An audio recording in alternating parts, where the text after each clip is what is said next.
Audio Jungle.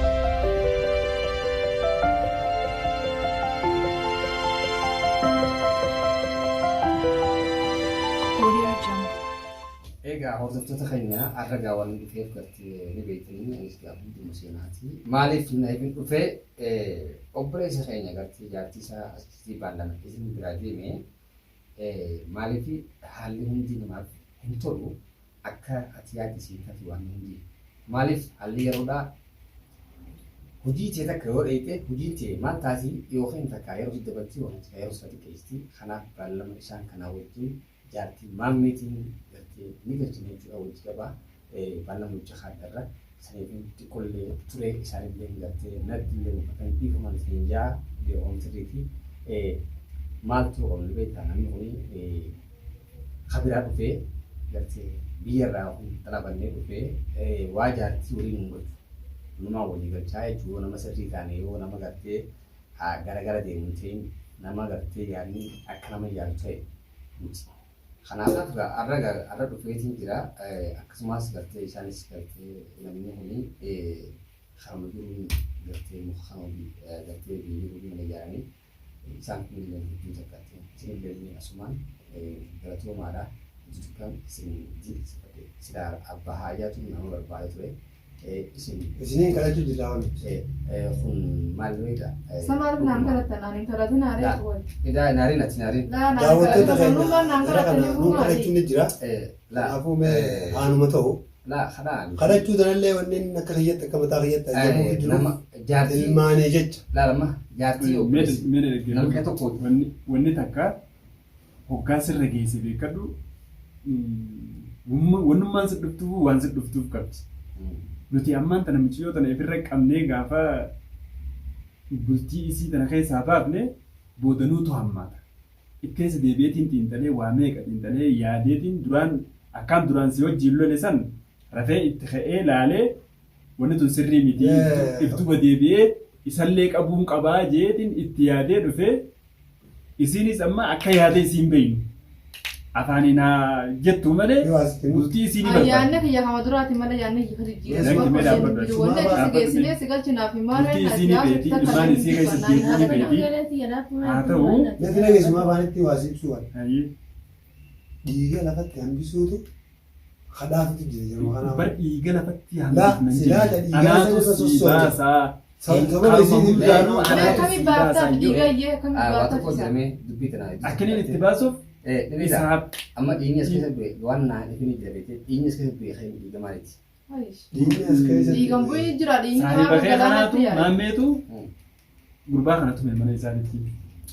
Mana isaa dhufee. Jaartii tiyyaa wajjin mana keessa jira jee kan sitti nimne. Adaan isaa. Isaa bara. Nama mana kee jaartii nama galfattee fi mana agartee sababa saniitiin isaan guutuu yaa'een kan irraa kaatee jee. Jaartiin tiyyadaan nama mana galfattee jee haasuu jira magaalaa guutuu keessa deemee haasuu jira. Ollaa mana isaa san dhaqeetii.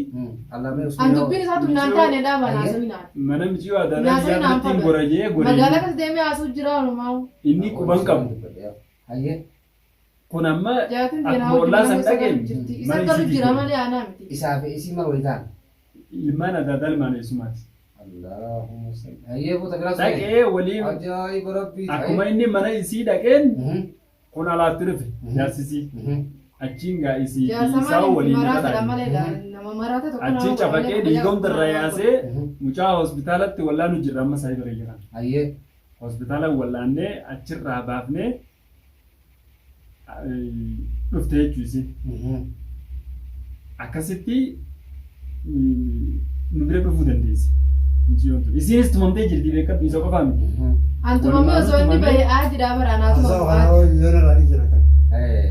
Dubbiin bakka awwaa'ee dhiiga sana guufaatan daranuun qaamni hundina danfaa waan irraa yaa'u mee dubbatini mee armaan deemee kan nama tume Dhumaaf fixa beekadhu. magaalaa kas deemee jaartiin tii nama wajji mana keessa galti jee haasuu jiraami anjummaa sinan taane nadii anjummaa sinan Lamaatu dhiirumaaf fixa. kan hundi dirqimaan isan nu dhiibu jira dirqii nutti hin dhibin nu raadhii sin feenu magaalaa kas deemee haasuu jira jaartiin tii nama wajji mana galu jirti jee inni isoo anju jiru hin gartu isaa isa wajji mana galu jiru kan inni beeku yaa'u mee dhageessa laal beektaa abbaan fardaa laal ulee biraa laaleti fardi ulee biraa laalee agartee inni sirtee akkuma itti hubate jaalalumarraa aan akka mataa keessatti yoo ta'e. Kana baranis laa wanta naatu na qabu jira. Odoo silaa agartee akkaataan inni itti hubatee fi akkaataa isaan itti hubataniitu. Akkaataan isaan itti hubatanii fi akka inni itti hubate garaagara. Beekamtii akka itti beekti haala mana keetii wajjin wal dhabdee alaa fakkeenyaaf irraa baatee ilmaan yoo jiraattu yoo ta'ala jirtu fakkeenya. Alarraa deemaa dhuftu. Namaa wajjin mana jiru dhuftu. Abba fedhee waa ta'u. Isiin kun namarraa dhalatte. Nama haga beektu sun malee nama biraan qabdu haasiin biraa haasaa wakee kanarratti waa inni naa ifee beeku. Namni kun eenyu inni kun hoo ati eenyu maal mana kanaa godha maal mana kanaa jettee otoo hin gaafanne akkanuma ol seentee nama eegaltaa. Sirrii biteeti ilmi namaa kun yaaddeessi akkuma fuulli keetii fi addatti yaadni kiyyaa keetiin ati ta'uu hubatiin kana hubadhu sirnaan maaliif tokko naamusa hojjeta tokko jarjaraa bar haqooree gadamsarra agartee agamsarra deemee kana dubbee midhaan kiyya kun takkaan agarre nama haati midhaan kiyya kun ni jira kun miskiinaa jettee haadhummaan takka dhaltee tokko jira tokko miskiina kan jedhu isin mudanne isin makanaa uume tokko illee isin mudanne takka nu mudattee jettee anamma wanni na qabbaneesse maali ni beekta gurbaan san isa kanan beeku tari ammas dabri isiidha wajjin wal dhaba qaba san dura wal dhaba qabaatu nama jira maantu fidere akka alaa dhufeen waa fudhatuuf dhufuu waan dhufeef dhufeenni hoggaa dhufu dhiiraa wajjin mana keessa jirti osoo na taate akkamii jeetiin ifit deebisee isa saniif qoodamu. Sani wanni na qabbaneessee lolaan duraan saayiba kiyyaa wajjin lole saniitu iftuu bana deebisee mee dhaabbadhu gurbaa kanaafis qoodamuruu fi bareedduudha jee isallee qabbaneessee isinif bilbiluu tahee jechuudha. Gurbaatii wayii sitti mana dhageessaan dubbii dara lubbuu namaatiif bootamu. Akkamitti akkanatti. maal irratti mush himadhu mee yaadis ta'e dhooffatin himadhu sallafat dhiifnaan dhiiga namaa kana gara dhiifnee wanna jechuun tuni numan taatu wantaan haatu amma laal dhiisii isatti kennuurra wanni badin jirtu gurbaa saniinis waliin agarree beekta amma gaafa isaan wal garree waan inni juulaallee karaa masaa laallee tarkaanfirra fudhachuu taatus tarkaanfirra fudhannee yoo inni kadadaan deemu taates fayyisaarraa sii fuunee yoo inni si fayyisuu baate anaas si fayyisa siin jeetiin jira bara dhageesse amma dura siin jeetiin anaatu si fayyisaa tana ati maan dhiibni isaa anas si fayyisaa tana dhiisi masaa beektaa anaas si fayyisa gurbaa yaa'oo beekna beektaa gurbaa san hangam takka beektaa jennaan fedhee beekee fedhee dhiise ati bardiimaa gurra gaafa inni waan biraa nutti harkaanfateen kana hunda anaatu qabaan jiru sulummaa anaatu fudhataa anaatu si fayyisaa jiru saniiniin qabbaneessee hangana wayyeesse beekamu.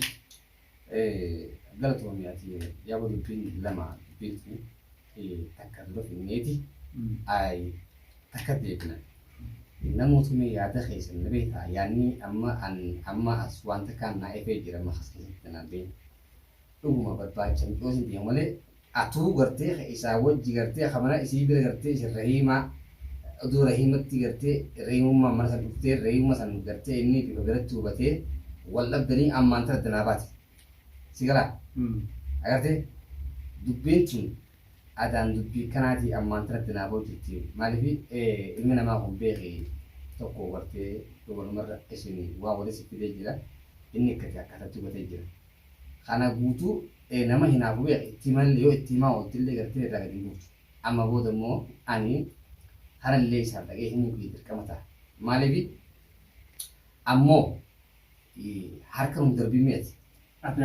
Ati masaa basaatii dubbii tana akka ta'etti illee ta'u keessa si ibsuun oolu jeetii yaada akkam jee keessa si ibsini. Inni namaatu yaa'ummaan tun akkamitti seente bara namaa taatee jennaan yaa'ummaan bikkitti na seente jaartii tun nama bitatee mana galfatee Jaartiin nama fidate way afaan makuutu jaartiin jaajaman nama fidate jaa. Akkamitti Mee dhaabbate jeelee kanaan Wali animaan kasaara.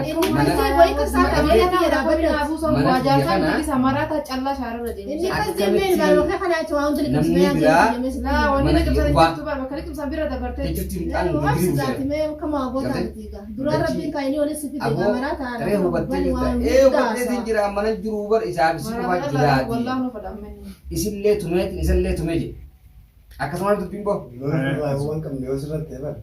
Ati Farama irraa deemuun Anamma akka isaan natti himanitti aluma ol seeneetuma nurra Akkanuma. dhaabee Seenetti isas anas. Saniis almaa dhufeetiin nama kiyya nama taa'u warraan itti seenee jedhe. Dhugaa. Maal boo aadaa odoyetti warra nama fitte yeetiin gartee walumaanuu kaase jedhe. Isiis tumee isaas tumee jedhe. Agartee dubbiin tana taanaanii dubbiin lamaanuu gartee takka finneeti ati kasaanaan qaboo inni nama jabaadhaa waan gahanaa obsee dada kana eegde karamni hoolin fedhii jechuu hoye. Ilmi namaa beekaa silaa jijjiiraa akkuma jenni reefu jechuun jijjiiraa namaa qaatawaa beekaa uume. Gartee amma qabdeetu amma jira kanaan gartee amma kanaas qabdee taa'uunis hasilaa oduu gadhiifte waa meeqa balleessa isaas qabdee taa'uunis isinillee gartee bira qabdee isaan kanaa'u dira kana guutuu naan eeguu kiyyaa keetuufu hojjetu nama galataati nama jaballee jinsi yaadaan maaliif silaa inni odoo ka'ee gartiin baafadha jee kute isaan kun waliin isaatu isaan hin beekini malee isaan reeyima ta'e reeyima isaati jechuudha. Amma kun akka heera Oromootti namni gartee warra gartee warra jaartii balleessee araara qabaa akkaataatti balleessee akkaataan kun akka qaba hundi isteeppii qaba jechuudha. Sadarkaa gartee sadarkaa beekaa dalaguu fi wallaalaan dalaguun adda qaba biyya. Bakka wallaalaan dalaguu san Fakkeenyaa nama tokko akka Oromoo wallaaltutti gartee nama si gaadee si dheebi nama gartee sitti himee gartee tasa dheebi. hatti yaadee nama Waltaa bakka tana keessa nagee harkaan jiru. ammaas haa ta'u dubbiin bultii tun beekamu. Gawaan nama afaan deeman itti Ijamma isaan laalamtanaan laalamuun qabu. Amma isin nama dhugumaa nama gartee atilleen dhuguma nama aartaa nama gartee ati reemeettee dheetee lolli sirratti ta'uun san si aarsaa dhugumaa deebii garuu maaliif beektaa nama Oromoo nama irraa ajjeeseewu agartee wal jidduu teesseetuma nama jidduu teesseetu bitte jechuudha. Har'a yoo biyyaa illee baanee heerri keenya bira jiraachuu keessoo qofa hin raanfatinaanis illee ni maaliif kaan sammuu kan dhalina maaliif har'a gartee namni fitu ni jiru jettee illee yaadina maaliif numa kanaaf fita numa kana nama taanee uumne namni maal Isinii namni fitu jaalaan jedhee fakkeenyaa bara namni fitu isinii irraa buusu jira. akkamitti Namni fitu abbaa. Abbaan fitaa. abbaan san siyyuu kanaa'u bara akkas Isuma manguddumaa fita. Na- Maleekaan na- samii Yoo abbaan keessa jiraate yoo abbaan gabbuutee keessa nageenyi sun jiraate la nagee buusuu abbaan Badii keessa ardii jiraate tanarratti guddoon uumamtu. fitti. akkaataa isarratti Hoo hubadhe isarraa si dhufte malee akkaataa isarratti hubadhee fi akkaataa nama dhufee hubadhe wal dhabe akkam wal dhabe akkaataa inni natti hime akkaataa gartee jaartiin nama mana galfachiise akkas jee himenne. akkaataan ammoo asitti agartee inni asitti isinatti himta jirtu rahiima mana rahiima jettee mana rahiimaa dhiiteedhaati. Wal dhabaan kuma qabaatu. Si galtee Wallaan isa quba qaba amata mee kanaaf inni kun ka'u inni ammallee inni isa ammallee anaatu dhaqee hubachiise malee yaadni kanumaa beeke inni yaadni isaa ammallee duruma hummaa beektaa yaanni isaa Atis kanuma gartee, amma biyya rabseessa. Lalala. Isaan kun Eegaan dhufe bubbulee. isaan kun asii wal fuudhan beekee akkasumas Niin beeka. asii wal fuudhan beekee gaafa wal fuudhan san kaagartee wayirra galtuu warra jidduu jiraatee gartee walitti. Namni namarraa dhalatee dhagaarraa dhalatee mukarraa dhalatee. biyya namaa Aboo, jiraatu waan namni wasii wal fuudhe tokko immoo ganda bilbilteeti. Namni isaa. Dhaggeeffadhu ganda bilbiltee na hawwataa. Dhageessa ganda bilbiltee na hawwataa akkasumas yoo ganda kana guutuu wayii wal beektanidha wayii beeka ganda guutuu bilbilaan dubbise. Nama abdii jetti yaadu qabatu. Nama qabdi ammoo akka gartee namaa sanitti duru gartee gaafa duroo dhuftan jalqaba gartee isii san dhuftee isii bilbiltee gartee si bitullee inni san akkasitti beektee dhuftullee jarjaraan balleesse yaama. Amma dubbii Yeruma- isa bira geenyee ilaalcha inni qabu.